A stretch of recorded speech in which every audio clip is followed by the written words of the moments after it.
Kad pasaules gaisma izgaist, paliek tikai augsta tumsa, un acīs pazūd sapņi, kā viļņi, kas uzlūdz tumsu. Es biju viena kā vientuļš koks, kuru vēji nolauza, un kāpēc to neviens man nespēja pateikt. Bet tad es piecelos no pazušanas, ar rokas vieglu drebēšanu.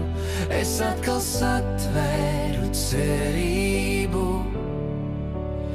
Dievs bija klāt kā saule pēc naktīm, viņš bija tur, kad nevarēju vairs elpot. Es piecelos, lai dzīvotu, lai sajūtu dzīvību no jauna.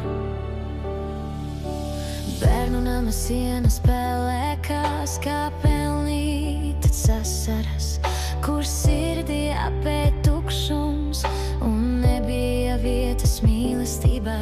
Es meklēju mājas, bet tās bija tikai sapņi, kā migla, kas zūd pirms viņu var satvērt.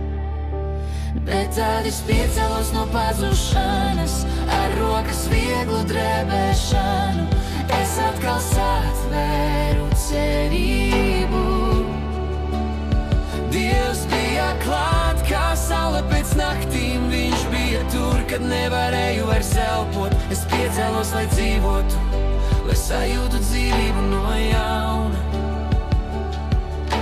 Kad laulība bija smaga, kā vētras nāvējošie viļņi, es jutos it kā tumsā, pazaudētu savu gaismu. Bet kaut kur iekšā dziļi, Dievs man teica, tu vari vēl cīnīties, un es uzticējos, pat kad nezināju, kur ir krasts. Bet tad es piecelos no pazušanas, ar rokas vieglu drebēšanu.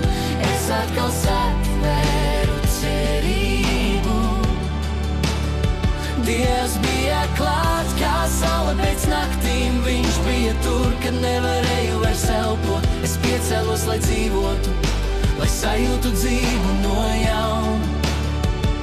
Un tad, kad viss šķita beidzies, es apjautu, mani garīgās brūces var dziedēt. Man ir ticība, kas aug katru dienu, un arī tad, kad vēl bija tikai tumsa,